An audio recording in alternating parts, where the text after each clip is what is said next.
I'll go straight to our today's business, and I'll talk through. Okay. Oh, great. Thanks.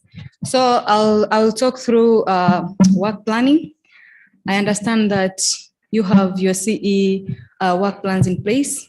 So we are just going to remind ourselves of what work planning is. Why do we need work planning in our community engagement activities? And also to just understand the steps in constructing a work plan. We will further discuss on monitoring and evaluation as a program for community engagement. And then we will also talk about the logic models. Okay, so a work planning is the detailed accounting of how an individual or group proposes going about accomplishing a specific task. So it shows all the tasks involved in a project, who is responsible for each task, and when the task will be completed. So it's sometimes known as the project plan. So these are just some of the steps in constructing a work plan. The first thing is to identify the purpose for your work plan. And then you'll move further by writing the introduction and the background, determining your goals and objectives. And then we will further consider ordering your work plan by SMART objectives. When I talk about SMART objectives, I mean your work plan should be specific, should be measurable, should be achievable, should be relevant, as well as time bound. So you also list your resources, identify your constraints, also identify who is accountable, and write your strategy. So why do we need a work plan in our community engagement activities? So the first thing is to clearly define our engagement purposes and objectives. So this will help when evaluating our community engagement activities, and will also help in providing measures of success. But also by clearly defining our engagement purposes and objectives, we will be able to determine our engagement methods of use.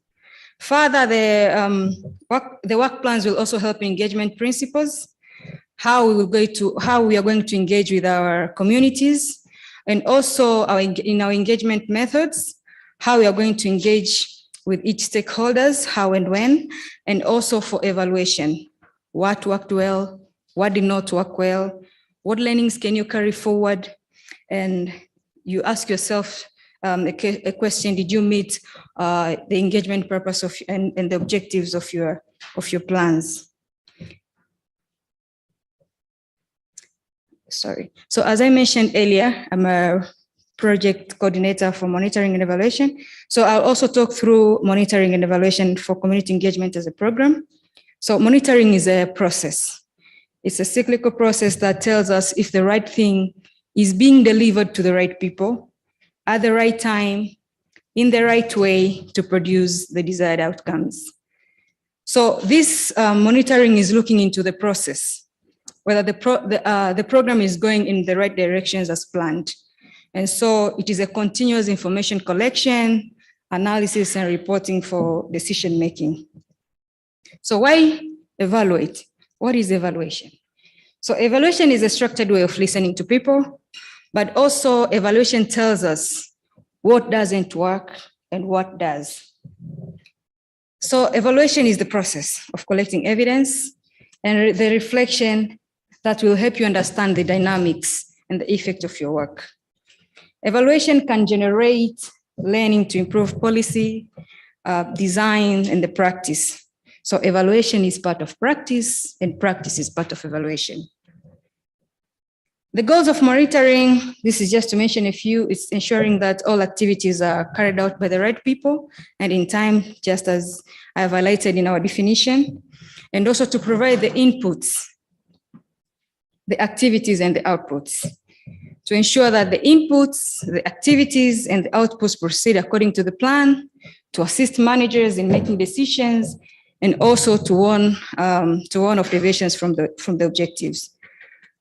We have a number of benefits of evaluation, but we can just mention a few that with evaluation, we can establish opportunities for impact, but also accountability and reporting. It's a critical reflection for everyone involved, learning and improving, as well as the evidence of impact.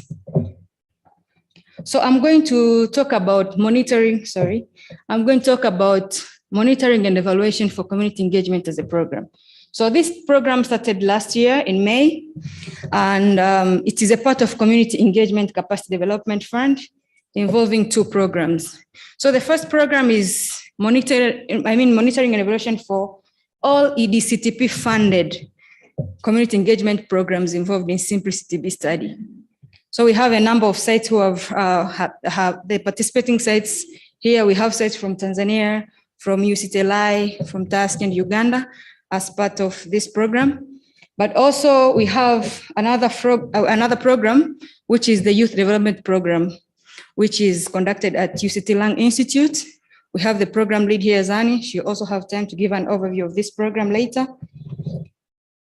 So the purpose of this M&E program is to report together. As you can see, we are working from different diverse communities.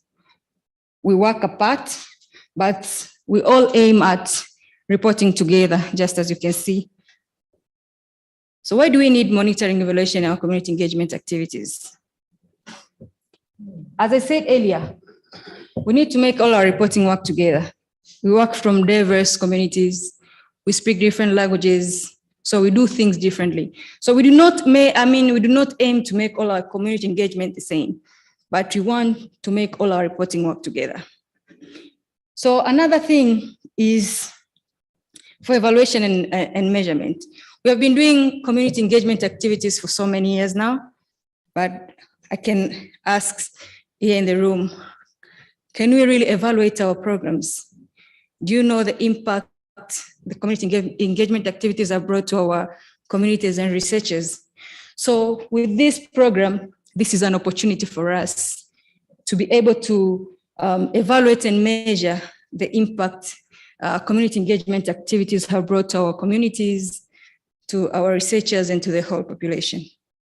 But again, we need to ensure that what is reported is comparable between sites, even if we do things differently.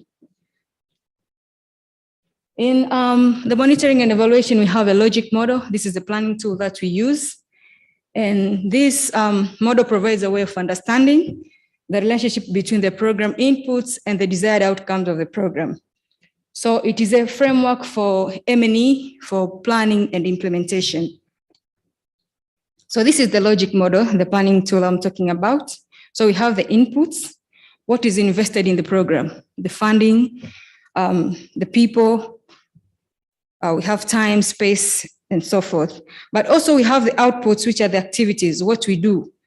We have the outcomes, the short, medium, and long-term impacts, the indicators, method, and time points.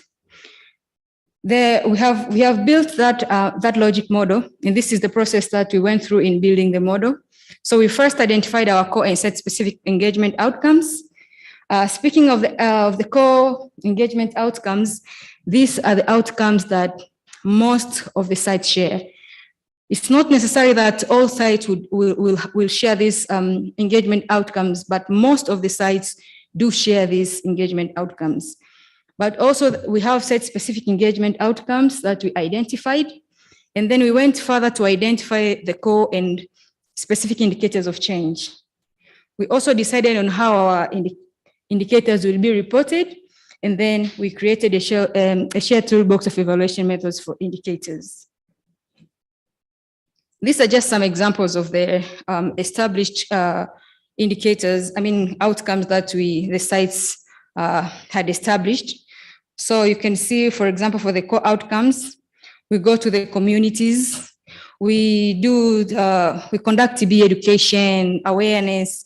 So one of the outcomes is that our community members will increase their awareness of the importance of participation in clinical research. These are just some examples. We have a number of them. We'll talk more about them tomorrow in our tomorrow's session. So we have site-specific as well. There are some sites where they would visit the radio programs and provide education and awareness through radio programs. So this is just regarded as a site-specific outcome. So in summary, our logic models demonstrate accountability with focus on outcomes. They also integrate the planning, implementation, evaluation, and reporting. They create understanding, link activities to results, and promote learning. So what's our next step? So tomorrow we are going to have an M&E session tomorrow, and we'll give details on the logic models, the outcome statements, the indicators, and the methodologies. So we look forward to meeting all of you again tomorrow so that we can discuss in depth of all the information with regards to monitoring and evaluation. Otherwise, I would like to thank all our sponsors and partners, TB Alliance, Simplicity B, EDCTP, University of St. Andrews, and Berlin School of Public Engagement and Open Science. Thank you.